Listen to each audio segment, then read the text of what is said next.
ആക്രമണത്തിൽ ഖത്തറിൽ ഒരു മലയാളിക്ക് പരിക്കേറ്റു എന്ന വിവരം കൂടി പുറത്തു വരുന്നുണ്ട്. തൃശൂർ സ്വദേശിക്കാണ് പരിക്കേറ്റത്. ഫൈസൽ ഹംസ വിവരങ്ങളുമായി ചേരുന്നുണ്ട്. ഫൈസൽ, എന്താണ് വിവരങ്ങൾ? അപ്പോ ഇതെന്താ സംഭവം എന്താ വെച്ചാല്, മിസൈല് ഡയറക്റ്റ് വന്നാണ്ട് അവിടെ വന്ന് പതിച്ചതല്ല.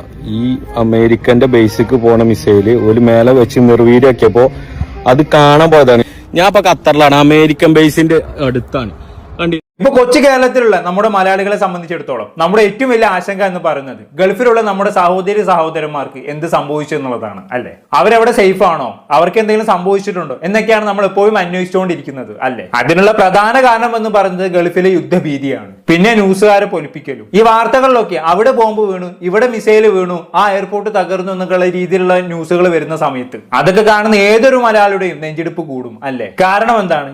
ഏതൊരു മലയാളിയെ സംബന്ധിച്ചിടത്തോളം ആ വ്യക്തിയുടെ ആരെങ്കിലും ഒക്കെ ഗൾഫിലുണ്ടാകും. എന്റെ വീഡിയോ കാണുന്ന നിങ്ങളെ കുറിച്ച് തന്നെ ചിന്തിച്ചു നോക്കി. നിങ്ങളുടെ ബന്ധുക്കളിലോ സൗഹൃദങ്ങളിലോ അങ്ങനെ ആരെങ്കിലും ഒക്കെ ഗൾഫിലുണ്ടാകും, അല്ലെ? അങ്ങനെ ഗൾഫിൽ ഇല്ലാത്തവരായി ആരും തന്നെ ഉണ്ടാവില്ല എന്നുള്ളതാണ്. അതാണ് ഗൾഫും മലയാളിയും തമ്മിലുള്ള ബന്ധം എന്ന് പറയുന്നത്. ഒരിക്കലും മുറിച്ചു മാറ്റാൻ പറ്റാത്തൊരു ബന്ധമാണത്. ഇന്ന് കേരളം എന്ന സംസ്ഥാനത്തെ ഈ നിലയിലാക്കിയതിൽ ഗൾഫ് വലിയൊരു പങ്ക് വഹിച്ചിട്ടുണ്ട് എന്ന് പറയാതെ വയ്യ. അതുകൊണ്ട് തന്നെ കേരള സംസ്ഥാനത്തിന്റെ നിലനിൽപ്പിന് ഗൾഫിന്റെ പണം അത്യന്താപേക്ഷിതം തന്നെയാണ്. ഗൾഫ് മേഖല തകർന്നു കഴിഞ്ഞാണെങ്കിൽ അത് അൾട്ടിമേറ്റ്ലി ബാധിക്കാൻ പോകുന്നത് കേരളം എന്ന് പറയുന്ന കൊച്ചു സംസ്ഥാനത്തെയും കൂടിയാണ്. കാരണം കേരളത്തിലെ വലിയൊരു വിഭാഗം ആളുകൾ ഇപ്പോഴും അവിടെയാണ് ജോലി ചെയ്യുന്നത്. അതുകൊണ്ട് തന്നെ കേരള സംസ്ഥാനത്തിന് സാമ്പത്തിക ഘടന നിലനിൽക്കണമെന്നുണ്ടെങ്കിൽ ഗൾഫ് നിലനിൽക്കേണ്ടത് അത്യാവശ്യമാണ്. ഇതിനെക്കുറിച്ച് ഞാനായിട്ട് നിങ്ങൾക്ക് പ്രത്യേകിച്ച് ക്ലാസ് എടുത്തേണ്ട ആവശ്യമില്ലല്ലോ. എന്തായാലും വലിയൊരു ഭീതിയിലൂടെ തന്നെയാണ് ഇപ്പൊ ഗൾഫ് മേഖല കടന്നു പോയിക്കൊണ്ടിരിക്കുന്നത്, അല്ലെ? അതിനുള്ള പ്രധാന കാരണം ഇറാൻ ഇസ്രായേൽ USA വാർ തന്നെയാണ്. ഇപ്പൊ ഒരു ദിവസം മുന്നേ ഇറാനിലെ പരമോന്നതാധികാരിയായിട്ടുള്ള അലി ഖമനേയി മരണപ്പെട്ട സാഹചര്യത്തിൽ ഇറാൻ കൂടുതൽ ശക്തിയോട് തിരിച്ചടിക്കുമെന്നാണ് പറയപ്പെടുന്നത്. ഇപ്പൊ ഇറാൻ ഇസ്രായേൽ USA വാറുമായി ബന്ധപ്പെട്ട് ഇപ്പൊ നിലവിൽ ഇറാൻ ആക്രമിച്ചുകൊണ്ടിരിക്കുന്നത് ഗൾഫ് കൺട്രീസിലുള്ള US മിലിറ്ററി ബേസിലേക്കും അതുപോലെ തന്നെ എംബസിയിലേക്കും ഒക്കെയാണ് ഇവർ ആക്രമണം അയച്ചു വിട്ടുകൊണ്ടിരിക്കുന്നത്. കാരണം ഇറാനെ സംബന്ധിച്ചിടത്തോളം US പോയി ആക്രമിക്കുന്നതിനേക്കാളും ഏറ്റവും എളുപ്പം തങ്ങളുടെ ചുറ്റുമുള്ള രാജ്യങ്ങളിലെ US ക്യാമ്പുകളിൽ ആക്രമിക്കുന്നതാണ്. അത് തന്നെയാണ് ഗൾഫ് രാജ്യങ്ങൾ ഇത്ര ഭീതിയിലാഴ്ത്തിയത്. ഇറാന് ചുറ്റുമുള്ള രാജ്യങ്ങൾ എന്ന് പറയുന്നത് ഗൾഫ് രാജ്യങ്ങളാണല്ലോ. പക്ഷെ ഇങ്ങനെയൊക്കെ ആണെങ്കിൽ കൂടിയും ഒരു കാര്യത്തിൽ ഇറാനോട് റെസ്പെക്ട് ഉണ്ട്. ഇറാൻ ഒരിക്കലും ഗൾഫ് രാജ്യങ്ങളിലുള്ള സിവിലിയൻസിനെ ടാർഗറ്റ് ചെയ്യുന്നില്ല എന്നുള്ളതാണ്. അവർ ആകെ ടാർഗറ്റ് ചെയ്യുന്നത് US മിലിറ്ററി ക്യാമ്പിലേക്കും US എംബസിയിലേക്കും മാത്രമാണ്. നേരെ മറിച്ച് USA-യും ഇസ്രായേലും സംയുക്തമായി ചെയ്തുകൊണ്ടിരിക്കുന്നത് എന്താണ്? ഇറാനിലെ സിവിലിയൻസിനെയാണ് ഇവർ അറ്റാക്ക് ചെയ്തുകൊണ്ടിരിക്കുന്നത്. ഇപ്പൊ ഈ പറഞ്ഞ ഇസ്രായേൽ ബോംബുകളും മിസൈലുകളും തൊടുത്തു വിടുന്ന സമയത്ത് അത് ചെന്ന് പതിക്കുന്നത് എവിടെയാണ്? ഇറാനിലെ സ്കൂളിന് മുകളിലും അതുപോലെ തന്നെ ഹോസ്പിറ്റലും ഒക്കെയാണ്. ഇറാനിലെ എത്രയോ സിവിലിയൻസ് ഇത് കാരണം മരണപ്പെട്ട് കഴിഞ്ഞു. അതിന്റെ ഔദ്യോഗിക കണക്ക് ഇതുവരെ ഇറാൻ പുറത്തു വിട്ടിട്ടില്ല. പക്ഷെ ഇതിനെല്ലാം തിരിച്ചടി നൽകുന്ന ഇറാൻ തന്റെ ചുറ്റുമുള്ള രാജ്യങ്ങളിലെ US മിലിറ്ററി ബേസിലേക്ക് മാത്രമാണ് ആക്രമണം അയച്ചു വിടുന്നത്. ഒരു കാരണവശാലും അവർ അവിടെയുള്ള സിറ്റീസിനെ തൊടുന്നു പോലുമില്ല. ഇപ്പൊ ഈ വാറുമായി ബന്ധപ്പെട്ട് ഇറാന്റെ ആക്രമണത്തിലുള്ള മരണക്കണക്ക് എടുത്ത് നോക്കിക്കഴിഞ്ഞാണെങ്കിൽ ഗൾഫ് രാജ്യങ്ങളിൽ വളരെ ചുരുക്കം ആളുകൾ മാത്രമാണ് മരണപ്പെട്ടിട്ടുള്ളത്, അല്ലെ? നമുക്ക് വിരലിൽ എണ്ണാവുന്ന ആളുകൾ മാത്രമാണ് ഇതുവരെ മരണപ്പെട്ടിട്ടുള്ളത്. അത് നേരിട്ടുള്ള മിസൈൽ ആക്രമണത്തിൽ ആരും മരണപ്പെട്ടിട്ടില്ല എന്നുള്ളതാണ് വസ്തുത. പിന്നെ ഈ മരണങ്ങളൊക്കെ സംഭവിച്ചത് എങ്ങനെയാണ്? ഈ പറയുന്ന ഇറാൻ മിസൈലുകൾ US മിലിറ്ററി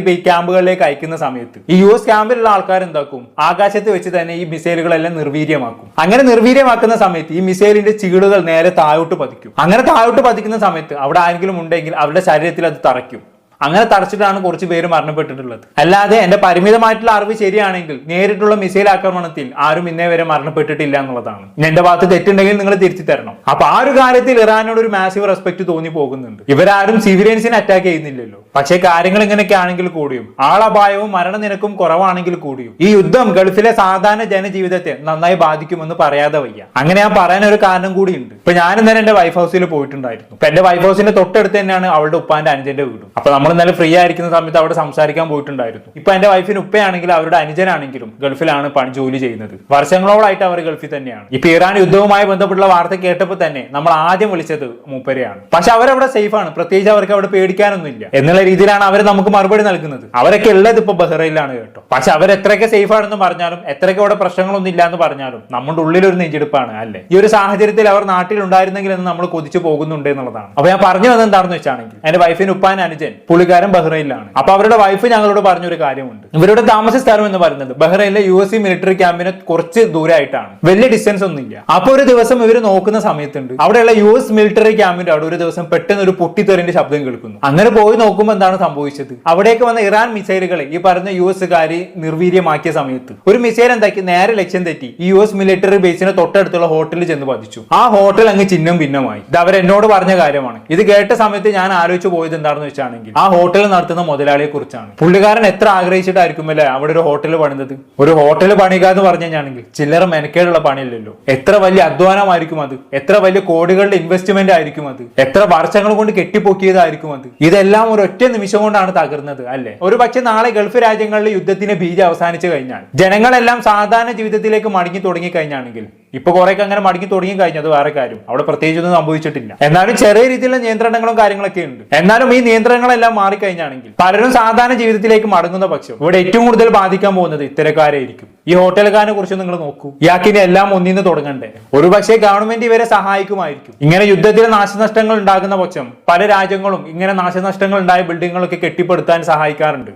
പക്ഷെ എന്നാലും ഇതൊക്കെ സമയമെടുക്കുന്ന പ്രോസസ്സാണ്. പഴയ പോലെ ഈ ഹോട്ടലൊക്കെ റെഡിയാക്കി വരുമ്പോഴേക്കും സമയം ഒരുപാട് പിടിക്കും. അതുവരെ ആ ഹോട്ടൽ മുതലാളുടെ കുടുംബം, അയാളുടെ ഉപജീവനം ഇതൊക്കെ ആര് നോക്കും അല്ലെ. ഇപ്പോഴും നമ്മൾ ന്യൂസിൽ പല ക്ലിപ്പുകളും കാണാറുണ്ട്, ഒരുപാട് കെട്ടിടങ്ങൾ തകർന്നു വീഴുന്ന ക്ലിപ്പുകൾ. ആ കെട്ടിടത്തിനൊക്കെ മുതലാളിമാരുടെ അവസ്ഥകളൊന്നും ആലോചിച്ച് നോക്കൂ. അവിടെയാണ് യുദ്ധം സാധാരണക്കാരെ ഏറ്റവും കൂടുതൽ ബാധിക്കാൻ പോകുന്നത്. ഇവിടെ പക്ഷേ ഈ യുദ്ധത്തിൽ ആളപായം കുറവായിരിക്കും, മരണനിരക്ക് വളരെ കുറവായിരിക്കും. പക്ഷെ അതിനേക്കാൾ ഉപരി ഒരുപാട് ബിൽഡിങ്ങുകൾ ഇവിടെ തകർന്നു വീഴുന്നുണ്ട്, ഒരുപാട് ആളുകളുടെ സ്വപ്നങ്ങൾ ഇവിടെ തകർന്നു വീഴുന്നുണ്ട്. അതെല്ലാം പിന്നെയും തിരിച്ച് കെട്ടിപ്പടുക്കുക എന്ന് പറയുന്നത് എല്ലാവർക്കും അത് സാധിച്ചോളണമെന്നില്ല. എന്തായാലും ഇനിയൊരു കെട്ടിടങ്ങളും തകർക്കപ്പെടാതിരിക്കട്ടെ. യുദ്ധം ഒന്നിനും ഒരു പരിഹാരമല്ല. സാധാരണക്കാരുടെ സ്വപ്നങ്ങൾക്ക് മേൽ മിസൈൽ വീഴ്ത്തിയിട്ടല്ലോ നമ്മൾ ഒന്നിനും പരിഹാരം കാണേണ്ടത്. എന്തായാലും ഉടനെ തന്നെ ഇതിനെല്ലാം പരിഹാരം ഉണ്ടാകുമെന്ന് നമുക്ക് പ്രതീക്ഷിക്കാം. എന്തായാലും ഇനി നമുക്ക് മെയിൻ ടോപ്പിക്കിലേക്ക് വരാം. ഇന്ന് ഞാൻ ഈ ടോപ്പിക്ക് ചർച്ച ചെയ്യാനുള്ള പ്രധാന കാരണം എന്താണെന്ന് വെച്ചാണെങ്കിൽ, ഇപ്പൊ ഗൾഫിലുള്ള പല മലയാളികളും പ്രതികരണവുമായി രംഗത്ത് വന്നുകൊണ്ടിരിക്കുകയാണ്. എന്താണ് കാരണം? ന്യൂസുകാര് പല ന്യൂസുകളും പൊലിപ്പിച്ചാണ് പോലും കാണിക്കുന്നത്. അതായത് ഇപ്പൊ ഈ യുദ്ധവുമായി ബന്ധപ്പെട്ട് ഗൾഫിൽ നടക്കാത്ത പല കാര്യങ്ങളും നടക്കുന്നു എന്നൊക്കെ പറഞ്ഞുകൊണ്ടാണ് ഈ ന്യൂസുകാരൻ അടിച്ചു വിടുന്നത്. എന്തിനാണ്? TRP റേറ്റ് കൂട്ടാൻ വേണ്ടിയിട്ട്. ഇപ്പൊ ജനങ്ങളെ ഭീതിയിലാക്കുന്ന രീതിയിൽ അവിടെ ആളുകൾ മരിച്ചു, ഇവിടെ ആളുകൾ മരിച്ചു, ഇവിടെ 10 മിസൈൽ വീണു, അവിടെ 5 മിസൈൽ വീണു എന്നുള്ള രീതിയിൽ ന്യൂസ് ഇങ്ങനെ റിപ്പോർട്ട് ചെയ്യുന്ന സമയത്ത് ആളുകൾ കൂടുതൽ പാനിക് ആകും, ആളുകൾ കൂടുതൽ ന്യൂസുകൾ ഫോളോ ചെയ്യാൻ തുടങ്ങും. ഇതിനു വേണ്ടി ഇപ്പൊ ചെറ്റത്തരമാണ് ന്യൂസുകാർ കാണിച്ചുകൊണ്ടിരിക്കുന്നത്. ഇല്ലാത്ത കാര്യങ്ങൾ ഇങ്ങനെ പഠിച്ചു വിട്ടുകൊണ്ടിരിക്കുകയാണ്. ഇതിനെതിരെ ഇപ്പൊ ഗൾഫിലുള്ള മലയാളികൾ തന്നെ പ്രതികരിച്ചുകൊണ്ട് രംഗത്ത് വരുന്ന ഒരു അവസ്ഥയാണ്. ഒന്ന് വേണ്ട, 1-2 ദിവസം മുമ്പ് ഏഷ്യാനെറ്റ് ന്യൂസിൽ ഒരു ന്യൂസ് വന്നിട്ടുണ്ടായിരുന്നു. എന്താണത്? ബുർജ് ഖലീഫ ഒഴിപ്പിച്ചു പോലും. അതിനെതിരെ ഒരു ചെറുപ്പക്കാരൻ പ്രതികരിച്ച് രംഗത്ത് വന്നിട്ടുണ്ടായിരുന്നു. നിങ്ങൾ എന്തായാലും ഒന്ന് കേട്ടു. ബുർജ് ഖലീഫ പൂർണ്ണമായിട്ട് ഒഴിപ്പിച്ചു എന്നുള്ളൊരു ന്യൂസ് ആണ് ഏഷ്യാനെറ്റ് ന്യൂസിൽ ഇപ്പം കാണുന്നത്. ഇതൊരു ഫേക്ക് ന്യൂസ് ആണ്. ദയവേത് നിങ്ങളുടെ ചാനലിന്റെ റേറ്റിംഗ് കൂട്ടാൻ വേണ്ടിയിട്ട് ഇതുപോലുള്ള ന്യൂസ് നിങ്ങൾ കൊടുക്കരുത്. അങ്ങനെ കൊടുക്കേണ്ട ഒരു സമയമല്ല ഇത്. ഒട്ടനവധി പ്രവാസികൾ താമസിക്കുന്ന ഒരു സ്ഥലമാണ് ദുബായ് അല്ലെങ്കിൽ UAE. ഇവിടെ എന്തെങ്കിലും ഒരു ന്യൂസ് ചെറുങ്ങനെ കാണുന്ന സമയത്ത് നാട്ടിലുള്ള ആൾക്കാർക്ക് അവിടെ നല്ല രീതിയിൽ കഴിയാൻ പറ്റില്ല, എല്ലാവരും പാനിക് ആവും. ആളുകളെ പാനിക് ആക്കരുത്. UAEയുടെ നാഷണൽ ന്യൂസ് ചാനൽ ആയിട്ടുള്ള വാം പോലെയുള്ള ചാനൽസിൽ വരുന്ന വാർത്തകൾ നിങ്ങൾക്ക് മലയാളികൾക്ക് വേണ്ടിയിട്ട് ഷെയർ ചെയ്യാം. അല്ലാതെ കുക്ഡ് ആയിട്ടുള്ള സ്റ്റോറീസ് ഉണ്ടാക്കരുത്. ആളുകൾ പാനിക് ആയിട്ടുള്ള ഒരു സിറ്റുവേഷൻ ആണ്. ഇപ്പൊ ദുബായ് സംബന്ധിച്ചിടത്തോളം ആകെ എയർപോർട്ടിൽ മാത്രമാണ് റെസ്ട്രിക്ഷൻസ് വന്നിട്ടുള്ളത്. വേറെ ഒരു റെസ്ട്രിക്ഷനോ കാര്യങ്ങളോ നമുക്ക് പോവാനോ വരാനോ ഒരു കുഴപ്പങ്ങളും ഇല്ല. അതുകൊണ്ട് തന്നെ എല്ലാവരും പ്രോപ്പർ ആയിട്ടുള്ള ന്യൂസ് കൊടുക്കുക, ആളുകളെ പാനിക് ആക്കരുത്. ഇതാണ് അവസ്ഥ എന്ന് പറഞ്ഞത്. പ്രത്യേകിച്ച് ബുർജ് ഖലീഫയിൽ ഒന്നും സംഭവിച്ചിട്ടില്ല. പക്ഷെ ന്യൂസുകാർ കൊടുക്കണം എന്താണ്? ബുർജ് ഖലീഫ ഒഴിപ്പിച്ചു എന്നൊക്കെയാണ്. എന്തിനാണ് ഇങ്ങനെ വ്യാജ വാർത്തകൾ പഠിച്ചു വിടുന്നത് എന്നുള്ളതാണ്. അല്ലെങ്കിൽ നിങ്ങളൊന്ന് ആലോചിച്ച് നോക്കി, സാധാരണ നമ്മുടെ നാട്ടിൽ ഒരു ഫ്ലാറ്റ് ഒഴിപ്പിക്കുന്ന പോലെ ബുർജ് ഖലീഫയൊക്കെ ഒഴിപ്പിക്കാൻ പറ്റും? അതൊക്കെ ഒരു ലോങ് പ്രോസസ്സാണ്, പെട്ടെന്ന് ഒരിക്കലും നടക്കുന്ന സംഗതിയല്ല. മാത്രമല്ല ബുർജ് ഖലീഫയ്ക്കും അതിന്റെ ചുറ്റുപാടിനും ഒരു പ്രശ്നവും സംഭവിച്ചിട്ടില്ല. പക്ഷെ ന്യൂസുകാർ അവരുടെ TRPക്ക് വേണ്ടി ഓരോന്നും അടിച്ചു വിടാണ്. കഴിഞ്ഞില്ല. ഇനി US മിലിറ്ററി ബേസിനടുത്ത് താമസിക്കുന്ന ഒരു മലയാളിയുടെ വീഡിയോ വന്നിട്ടുണ്ട്. നിങ്ങൾ എന്തായാലും അങ്ങോട്ട് കണ്ടു നോക്കി. പ്രവാസികളുടെ ഫാമിലീസിനോടാണ് ഈ ന്യൂസുകാര് ഓൽക്ക് റേറ്റിംഗ് കൂട്ടാൻ വേണ്ടിയിട്ട് പലതും ഒരു മസാല കൂട്ടി പറയും. ഞാൻ ഇപ്പൊ ഖത്തറിലാണ്, അമേരിക്കൻ ബേസിന്റെ അടുത്താണ്. കണ്ടില്ലേ? ഒരു പ്രശ്നമില്ല കേട്ടോ. ഇനി വെറുതെ ഓലില്ലാത്തതും അതും ഉള്ളതൊക്കെ മസാല കൂട്ടി പറയും. ആരും ടെൻഷൻ അടിക്കേണ്ട ആവശ്യമില്ല. ഈ ജനങ്ങളെ ഉപദ്രവിക്കേണ്ട യാതൊരു ഉദ്ദേശവും ഈ ബൽക്കില്ല. അപ്പൊ അത് മനസ്സിലാക്കാം. ഇത് ഈ അമേരിക്കൻ ബേസിക്കാണ് ഇടുകയാണെങ്കിലേ ഓല് ഇടുള്ളൂ. അപ്പോൾ ആരും അതിനോട് ടെൻഷൻ അടിക്കണ്ട. ന്യൂസുകാർ കിട്ടിയ ഗ്യാപ്പിൽ ഗോൾ അടിക്കാണ്. ഓക്കെ, അത് അത്രയേ ഉള്ളൂ. ഇത് കഴിഞ്ഞാൽ ഇതേ ആളെ തന്നെ വീണ്ടും ഒരു അടുത്ത വീഡിയോ ചെയ്യുന്നുണ്ട്. അതും കൂടി ഒന്ന് കണ്ടോക്കാം. ഖത്തറിൽ ഇപ്പൊ നടക്കുന്ന വിഷയത്തിനെ കുറിച്ച് ഇന്നലെ രാത്രി ഞാൻ വീഡിയോ ഇട്ടീന്. ഇപ്പൊ പ്രശ്നങ്ങളൊന്നും ഇല്ല എന്ന് പറഞ്ഞാണ്ട്. അപ്പൊ കുറെ ആൾക്കാർ അതിൽ തന്ന കമന്റ് ആണ് പിന്നെ നടക്കണ എന്താണ് എന്നുള്ളത്. അതിന് ആ കാര്യങ്ങൾ ഞാൻ പറഞ്ഞുതരാം. നമ്മള് ഇപ്പൊ നടക്കണില്ല എന്ന് പറയുന്നില്ല. അത് എങ്ങനെയാണെന്ന് വെച്ചാൽ അമേരിക്കൻ ബേസിലേക്കാണ് ഇറാന് മിസൈൽ വിടുന്നത്. പക്ഷെ അത് ഈ ന്യൂസുകാരൊക്കെ എങ്ങനത്തെ രീതിയിലാണ് മാനിപ്പുലേറ്റ് ചെയ്തുകൊണ്ടാണ് നാട്ടിൽ ന്യൂസിൽ വിടണതെന്ന് അറിയോ. അതുപോലെ തന്നെ നമ്മളെ ഖത്തറിലുള്ള കുറെ മലയാളീസുകളുണ്ട്. ഓല് ഇതേപോലെ വീഡിയോ ഇട്ടാണ്ട് ഓല ചിലപ്പോൾ ചില ഏരിയകളിൽ വന്ന് വീണുകണേ. സോഷ്യൽ മീഡിയയിൽ റീച്ച് കിട്ടാൻ വേണ്ടിയിട്ട് ആ മിസൈൽ വന്ന് വീണ് പറഞ്ഞാണ്ടുള്ള വീഡിയോ ആണ് നിങ്ങൾ വിടുന്നത്. അത് നാട്ടിലെത്തുമ്പോൾ ആളുകളെ കാണുമ്പോൾ ടെൻഷനാവും. ശരിക്കും എന്താണ് സംഭവിച്ചത്? മിസൈൽ നിർവീര്യമാക്കുമ്പോൾ അതിന്റെ അവശിഷ്ടങ്ങളാണ് ഈ പല ഭാഗത്തും വന്ന് വീണുകണത്. പക്ഷെ നിങ്ങൾ ഈ വീഡിയോ എടുത്ത് വിടുമ്പോൾ നാട്ടിലുള്ള ആളുകൾ ഈ ജനങ്ങളെ ദേഹത്തേക്കും അവർ മിസൈൽ വന്ന് വിടുന്നുണ്ട് എന്നുള്ള രീതിയിലല്ല ആളുകൾ തെറ്റിദ്ധരിക്കുക. അപ്പോ മലയാളികൾ, ഖത്തറിലുള്ള മലയാളികൾ ഇതിന് നാട്ടിലുള്ള ആളുകൾ ടെൻഷൻ അടിക്കാനുള്ള ഒരു കാരണമാണ്.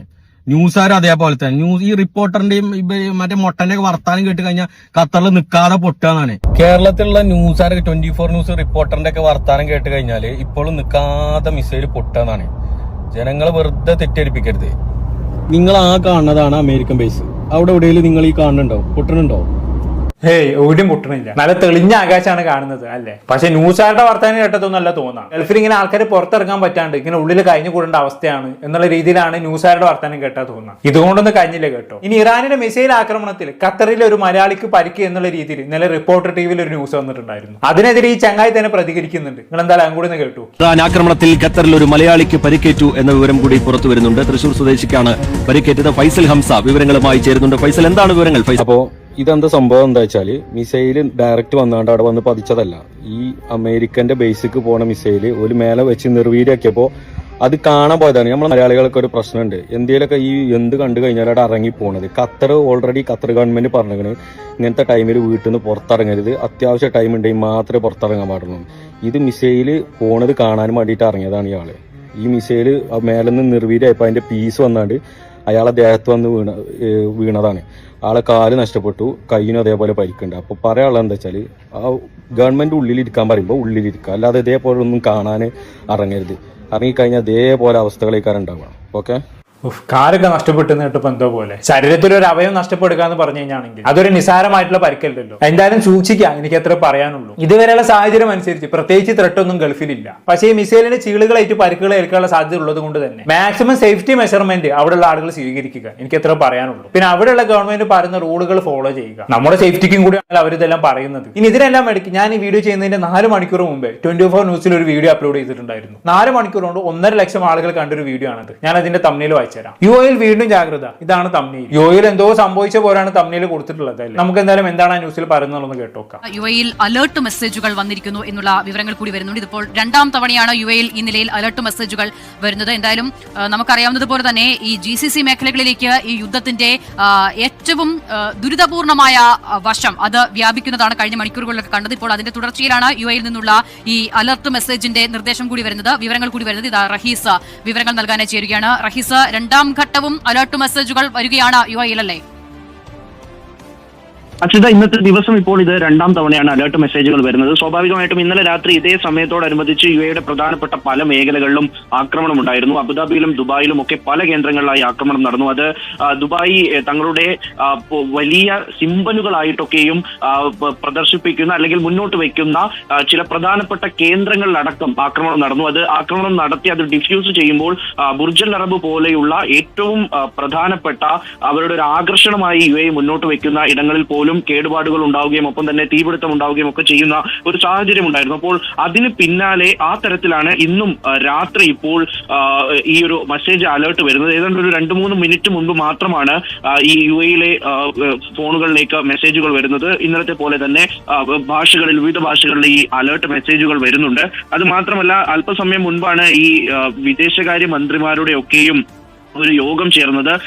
അതിന്റെ ഒക്കെയും പശ്ചാത്തലത്തിൽ യുഎഇയിൽ ഇപ്പോൾ ഏത് നിലപാടാണ് സ്വീകരിക്കേണ്ടത്, അല്ലെങ്കിൽ ഗൾഫ് രാജ്യങ്ങൾ പൊതുവിൽ ഏത് നിലപാടാണ് സ്വീകരിക്കേണ്ടത് എന്നതിനെ സംബന്ധിച്ചിടത്തോളം ചർച്ചകളൊക്കെ ഇങ്ങനെ അതിന്റെ അവസാന ഘട്ടത്തിലേക്ക് വരുന്നതിനിടയിൽ ടെഹ്റാനിലെ യുഎഇ എംബസി പൂർണ്ണമായും അടക്കുകയും ഒപ്പം തന്നെ അവിടെ നിന്ന് ഉദ്യോഗസ്ഥരെല്ലാം തിരികെ വരണം എന്നുള്ളൊരു നിർദ്ദേശം നൽകുകയും ഒക്കെ ചെയ്തതിന് പിന്നാലെ ഇപ്പോൾ എന്തായാലും ഒരു ആക്രമണം യുഎഇ പ്രതീക്ഷിക്കുന്നുണ്ട്. അത് ദുബായിലും അബുദാബിയിലും ഒക്കെ ആക്രമണം പ്രതീക്ഷിക്കുന്നുണ്ട്. അപ്പോൾ ഇന്നലെ ഉണ്ടായതുപോലെയുള്ള ആക്രമണമാണെങ്കിൽ സ്വാഭാവികമായിട്ടും അത് യുഎഇ വലിയ നിലയിലുള്ള മുൻകരുതലുകളിലേക്ക് കടക്കുന്നുണ്ടല്ലോ റഹീസ്. നോക്കൂ, ഇപ്പോൾ നാളെയും മറ്റന്നാളും തിങ്കൾ ചൊവ്വ ദിവസങ്ങളിൽ സ്റ്റോക്ക് മാർക്കറ്റുകളൊക്കെ അടയ്ക്കാനുള്ള തീരുമാനത്തിലേക്ക് യുഎഇ എത്തി എന്നുള്ള വിവരങ്ങൾ കൂടി വരുന്നുണ്ട്.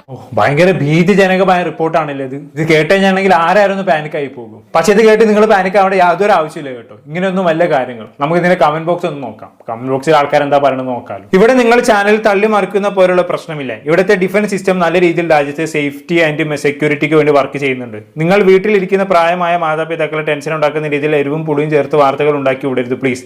യുഎഇയിൽ ഒരു പറയുമില്ല, ഇവിടെ എല്ലാവരും സേഫ് ആണ്. വെറുതെ കള്ളങ്ങൾ വിളമ്പരുത്. ഞാനും ദുബായിലാണ്, ഒരു മെസ്സേജ് അലർട്ട് വന്നിട്ടില്ല. വിവരക്കേട് പറയുന്ന ഇതുപോലുള്ള ചാനലുകൾ റിപ്പോർട്ട് അടിച്ച് പൂട്ടിക്കുക.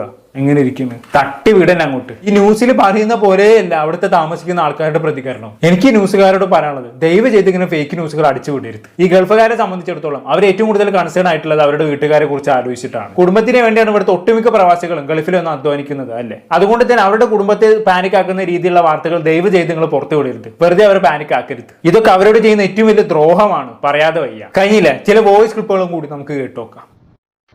സാർ, ഞങ്ങള് നാട്ടിലെ പ്രയാസങ്ങളൊക്കെ കൊണ്ടല്ലേ ഞങ്ങള് നാട് വിട്ടു ഇവിടെ വന്ന് താമസിക്കുന്നത്.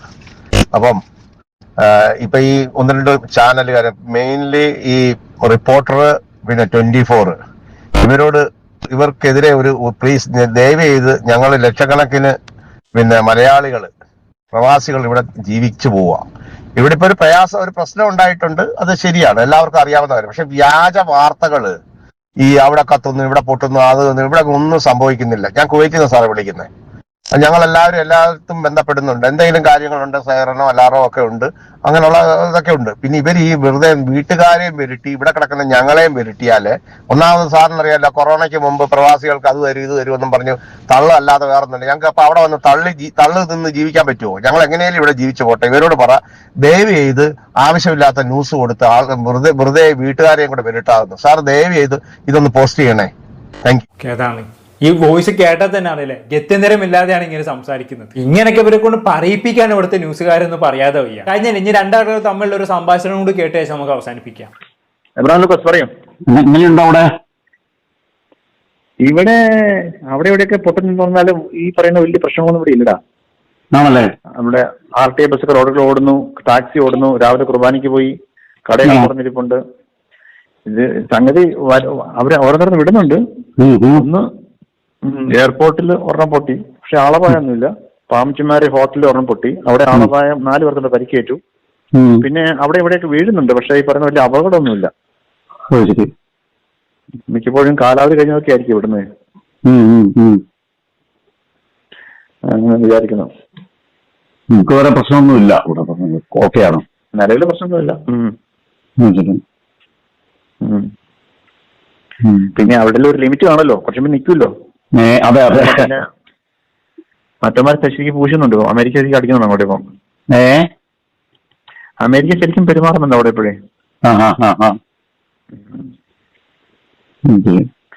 കുഴപ്പമൊന്നുമില്ല. അറിയാൻ പറ്റുന്നേ ഉള്ളൂ. മലയാളത്തിൽ ന്യൂസ് കേട്ടാൽ നമുക്ക് ഹാർട്ട് അറ്റാക്ക് ഉണ്ടാവും. അമ്മാതിരി ഒരു മനുഷ്യൻ ഒന്നും കിട്ടുന്നു. അന്നേരം രാത്രി മാത്രം പോലീസിന്റെ ഒരു വാർണിംഗ് വന്നു, സേഫ് ആയിട്ട് സ്ഥലത്ത് നിൽക്കാവുള്ളൂ, ഓപ്പൺ സൈഡ് നിൽക്കരുത് എന്ന് പറഞ്ഞിട്ടൊരു മെസ്സേജ് ഇങ്ങനെ ഒരു അലാം പോലെ മലയാളം മൊബൈലിൽ വന്നു 12 മണിക്ക്. പിന്നെ ഈ വെള്ളക്കാരുടെ ന്യൂസ് ഒക്കെ നമ്മൾ BBC ഒക്കെ നോക്കിയാണ് കാര്യങ്ങൾ അറിയുന്നത്. ഇവിടെയുള്ള ന്യൂസ് ഒന്നും ഇവിടെ അങ്ങനെ അധികം ന്യൂസ് ചാനൽ ഇല്ല. കോമൺ ആയിട്ട് ഇവരെപ്പോഴും ഇവരുടെ ഇമേജ് നോക്കുമല്ലോ. യൂട്യൂബിലൊക്കെ കൊണ്ട് ഓരോ റീൽസ് ഇങ്ങനെ പൊട്ടുന്ന, ചിലതൊക്കെ ആർട്ടിഫിഷ്യൽ AI ആണ്, ചിലതൊക്കെ റിയൽ ആണെന്ന് തോന്നുന്നു. അതാണ് റീൽസിൽ പ്രചരിക്കുന്ന പലതും AI ആണെന്നാണ് പറഞ്ഞു വെക്കുന്നത് അല്ലേ. എന്തായാലും ഇങ്ങനെ ഒരുപാട് ആളുകൾ ഇപ്പൊ പ്രതികരിച്ച് രംഗത്ത് വന്നുകൊണ്ടിരിക്കുകയാണ്. എന്തായാലും കൂടുതലൊന്നും ഞാൻ പറയുന്നില്ല. ഇങ്ങനെ TRPക്ക് വേണ്ടി ജനങ്ങളെ പാനിക് ആക്കരുത് എന്ന് ന്യൂസുകാരൊന്നും കൂടി ഓർമ്മിപ്പിച്ചുകൊണ്ട് ഈ വീഡിയോയുടെ വൈൻഡപ്പ് ചെയ്യാണ്. എന്താണെന്ന് നിങ്ങൾക്ക് തോന്നുന്നത് താഴെ കമന്റ് ബോക്സിൽ രേഖപ്പെടുത്തുമല്ലോ. അടുത്തൊരു ടോപ്പിക്കുമായി വീണ്ടും കാണാം.